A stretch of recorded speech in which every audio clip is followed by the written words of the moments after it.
Welcome नाज़रीन, online reporters के साथ कमरजमान भट्टी आपकी खिदमत में हाजिर है। इलेक्शन का जोड़ तोड़ अपने आखिरी मंजिल में दाखिल हो गया है और आज पीपल्स पार्टी ने बड़ा फैसला किया। पीपल्स पार्टी की सेंट्रल एग्जीक्यूटिव का इजलास जो है दूसरे दिन तसलसल के साथ जारी रहा। पहले दिन का जो फीडबैक था उसके मुताबिक कि अगले दिन जो है उसके ऊपर सैर हासिल बहस हुई। पहले दिन का फीडबैक यही था कि पीपल्स पार्टी के तमाम कायदीन लीडरों का ये मौक़िफ़ था कि इस मौके के ऊपर जो है हुकूमत का अगर हिस्सा बनना है, पहले तो उनकी तरफ से ये कहा गया कि हिस्सा नहीं बनना, अगर बनना है तो फिर कम अज़ कम 50-50% का जो है वो किया जाए। 2.5 साल का फार्मूला जो वो तय किया जाए कि मरकज़ में 2.5 साल होगी और बलूचिस्तान में 2.5 साल की हुकूमत होगी। पहले चाहे शहबाज शरीफ बन जाए, चाहे बिलावल भुट्टो बन जाए, जो भी चीज़ें वो तय हो जाएँ, लेकिन ये किया जाए। और अगर नहीं इसके ऊपर आते तो फिर जो है वो दूसरी चीज़ की जाए। लेकिन सुबह अचानक खुर्शीद शाह ने जो है वो कुछ ऐसा बयान दागा जिसके बाद आप कह रहे हैं कि सारी चीज़ें जो है वो तितर बितर हो गई, सब कुछ उलट पुलट हो गया। और उन्होंने नवाज शरीफ के जीतने के ऊपर भी, मरीम नवाज के जीतने के ऊपर भी सवालिया निशान डाल दिया। और उन्होंने भी कहा कि पार्टी के अंदर एक ओपिनियन डेवलप हो रही है कि ऐसा अलायंस और ऐसी हुकूमत का हिस्सा ना बना जाए जिसमें आगे जाके बदनामी हो। माजी में पीडीएम का हिस्सा बन के बदनामी हुई थी, माफ़ी मांगनी पड़ी थी कौम से, सारा कुछ हुआ था। और इस शर्मिंदगी से बचने की कोई रास्ता निकाला जाए, इसके ऊपर भी गौर हुआ कि ऐसे मौके के ऊपर जब मुल्क में एक डेडलॉक की कैफियत है, क्योंकि किसी किस्म का ऐसा माहौल नहीं बन रहा। अगर कोई भी जमात जिसको हुकूमत साजी जो है उसके लिए किसी एक बड़ी जमात की सपोर्ट की ज़रूरत है।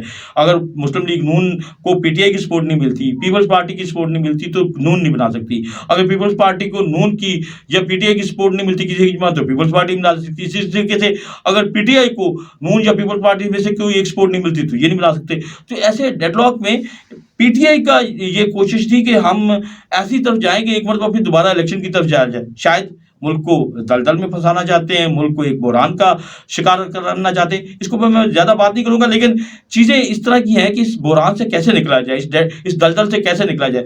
पीपल्स पार्टी की लीडरशिप ने इसमें एक सपोर्टिंग रोल प्ले करने का ये ऐलान किया है कि वो हुकूमत का हिस्सा नहीं बनेंगे, वफाकी हुकूमत का हरगिज़ हिस्सा नहीं बनेंगे, किसी किस्म की वजारत नहीं लेंगे, लेकिन जितनी मतलूबा तादाद चाहिए मुस्लिम लीग नून को हुकूमत साजी के लिए, उसके लिए वो वोट दे देंगे, लेकिन उसके बाद अपोजिशन का हिस्सा बन जाएंगे। तो ये एक बड़ा फैसला किया है। इसके ऊपर पीपल्स पार्टी के अपने हल्के भी खुश है। उनका कहना है कि कम अज कम आपने हमारी लाज रख ली। जो इलेक्शन से पहले बिलावल भुट्टो कैंपेन चला रहे थे, जो हमने कैंपेन चलाई थी कि हम किसी फ्रेंडली कैंपेन नहीं चला रहे, हमारा कोई फ्रेंडली अपोजिशन नहीं होगी, हम किसी किस्म का हम किसी किस्म की फ्रेंडली गवर्नमेंट नहीं बनाएंगे, तो उससे निकल आएंगे। आगे चल के क्या होगा, क्योंकि लोगों के ज़हनों में और बात सवाल आता है कि क्या ये अपोजिशन में जाएंगे तो क्या ये राजा रियाज वाली अपोजिशन होगी कि ये कुछ टफ टाइम भी देगी। तो इसके ऊपर बहुत सारी चीज़ें हैं, डेवलप होंगी।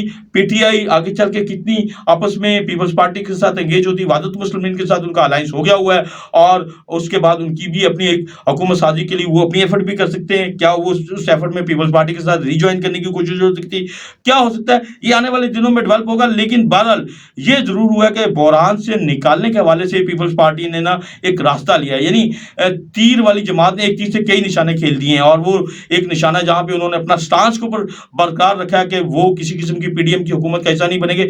वहां पे जो मुल्क को दरपेश बहरान है, जिस दलदल में पाकिस्तान फंसा हुआ है, आगे आने वाली मीशत के इतने बहरान है, आगे आईएमएफ है, वर्ल्ड बैंक है और बहुत सारे माली बहरान है, इससे निकलने के हवाले से अपना कंधा जरूर दे दिया है। लेकिन वो कंधा जो है एक आप लेंगे एक कॉन्स्टिट्यूशनल बहरान से निकलने की हद तक है। आगे जो तनकीदी माहौल होगा वो किस तरीके से बनेगा, किस तरीके से री इंगेजमेंट होगी, इसके ऊपर भी बात करूंगा। लेकिन बहरहाल फिल वक्त यह है कि पाकिस्तान जो एक सियासी बहरान का शिकार होता नजर आ रहा था इस इलेक्शन के बावजूद, उससे निकलने की रास्ता निकला है।